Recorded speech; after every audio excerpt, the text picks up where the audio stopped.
At 4 years old, you knew that you wanted to play a guitar. Yeah, I saw Eddie Van Halen and all the guys that were around that time at MTV, regardless of the genre. And I said, I know how to do that. I'm just 100% sure that that's not difficult. I could do it. So I got a guitar, and I just, with a group of friends, and everybody was like struggling to play chords.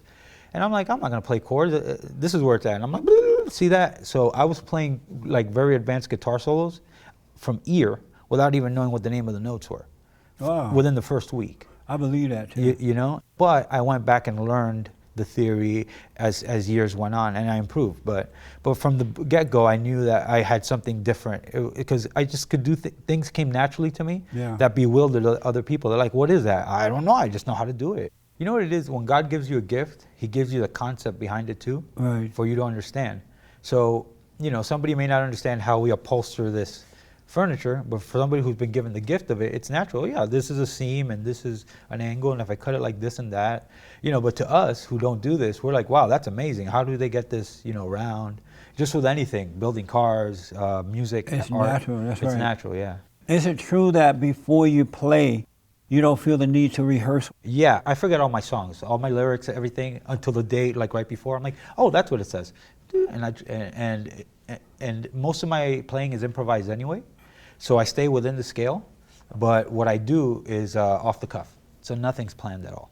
How do you define the type of musician you are? See, there's something in music that a lot of the casual listeners don't know, is that when you hear somebody like Jimi Hendrix, or Eddie Van Halen, or even B.B. King, those are a broad spectrum of players. Right. But they have that it factor.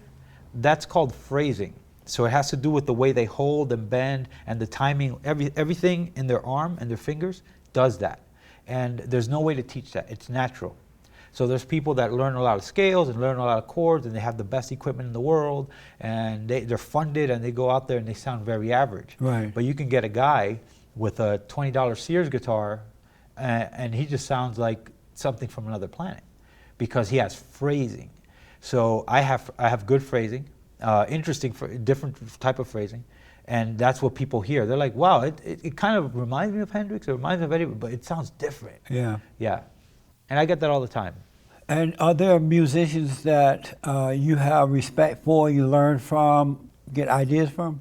Yeah, there are a whole lot from a big range, Right. but I filter it because obviously I am a Christ follower. I have returned to my Father. A Christ follower. A Christ follower. You're a Christian. Yeah. And so, being a Christian, is it hard for you to perform certain songs and things like that? No. My basic criteria is if it's satanic or bad or an affront to God, blasphemy, Right. No, don't do it. I refuse to do it. Have you ever done anything like that before? Oh, when I was like 18 and I didn't care. It was like, we used to want to offend everybody, 18, 19, 20 years old. When I was moving into the regional level, the first band I had, the first real one that was a big operation and they had studio time and everything, they had a local church. All the kids in their congregation listened to us. And it was all about like beating people up and blood and death. And so they literally had a bonfire where they burned our music in effigy, and that was pretty cool then. But now that I'm an adult, I'm like, I want to do that now. Really? Yeah. And why not? Because, first of all, you have to honor God. You don't want to blaspheme against the Lord. That's number one. Number two, you got to remember that everything you do, somebody else may be looking, and I can't control how somebody takes something. But if you're definitely doing something demonic or something ungodly, that's encouraging others to kind of, I don't know, pollute their minds in a way. Right. But I see the world from, there's good and evil, and just because something's ugly, it doesn't mean it's evil. Like if we're talking about war exists. If we're talking about death exists. But there's a way to talk about these things without corrupting or perverting others. And so were you personally into the satanic thing? The short answer is yes, Right. because at the time I didn't know it.